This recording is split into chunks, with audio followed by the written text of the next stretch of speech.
Штраф у 40 тисяч рублів за буцімто недонесення про злочин. Такий вирок совєтського райсуду для кримського татарина Енвера Топчі. На думку окупантів, він не повідомив про листування у соцмережі з Уміджоном Дададжоновим, який за версією ФСБівців брав участь в діяльності ІДІЛ. Вони вважають, що Енвер Топчі мав написати заяву, але і сам Дададжонов не визнаний винним в жодних злочинах, каже адвокат Еміль Курбєдінов. Весь процес він називає абсурдом і заявив, що оскаржуватиме несправедливий вирок. Это не что иное, как давление на весь народ. Вы, пожалуйста, адекватно отреагируйте на те заявления, которые мы пишем о преступлении в течение уже 7 лет. О похищениях, о пытках, о насильственных перемещениях, о том, что людей содержат в нечеловеческих условиях, о приговорах, о тех ярлыках террористов, о давлении на СМИ. Столько заявлений мы о преступлении написали. Где уголовные дела? Где лица, которых вы привлекли за это к ответственности? Где они? Збирати гроші за Енвера Топчі почали одразу після оголошення вироку. Люди, які прийшли його підтримати, віддали хто скільки міг. Вже зібрано більше 7,5 тисяч рублів.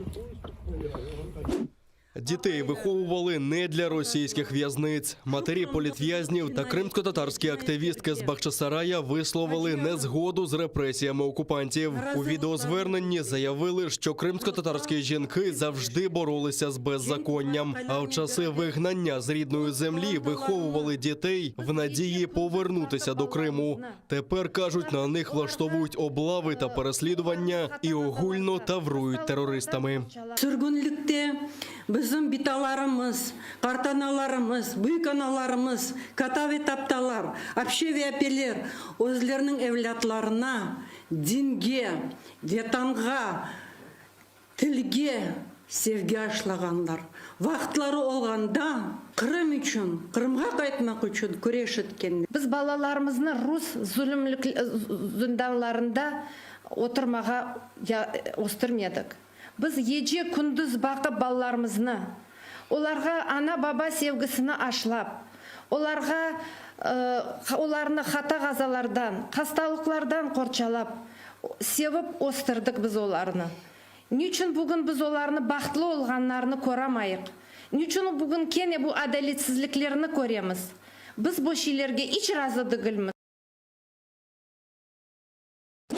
Привели, кого знайшли. Під виглядом китайської делегації туристичну привабливість окупованого Криму оцінювали торговці з московського базару. Це з'ясували журналісти російського видання «Медуза». Окупаційне міністерство туризму пригощало делегатів вином, водили їх туристичними місцями та проводили спільні засідання. Виявилося, що двоє псевдоделегатів є співвласниками китайської фірми, яка шиє шкіряні куртки та взуття. Ще один є членом асоціації воз'єднання Росії та Китаю. Представники китайської діаспори в Москві повідомили журналістам, що всі троє продають одяг та взуття на гуртових ринках російської столиці.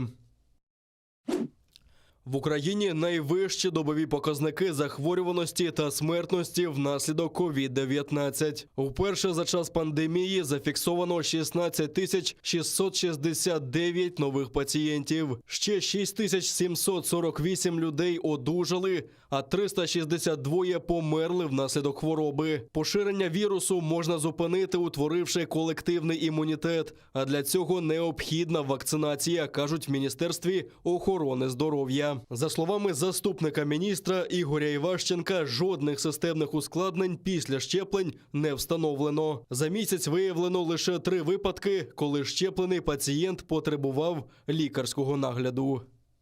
Загалом за період розгортання вакцинальної кампанії в Україні було проведено 155 587 щеплень. На сьогодні було зафіксовано 587 легких випадків побічних реакцій на застосування вакцин. Мова передусім іде про головний біль, тимчасове підвищення температури, втому. Хочу відмітити, що це передбачені реакції і побічні ефекти на застосування вакцин, які тільки доводять те, що вакцина працює, а організм готує імунну відповідь. А в окупованому Криму виявили 93 нові випадки COVID-19. За даними окупаційної влади, 7 людей померли внаслідок хвороби.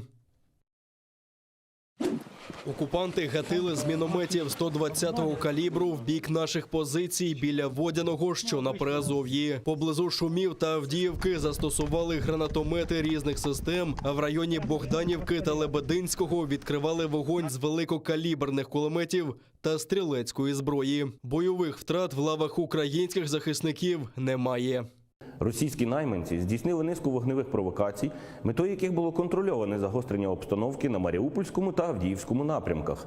Традиційно провокації супроводжувались інтенсивними інформаційними атаками, спрямованими на дискредитацію Збройних сил України.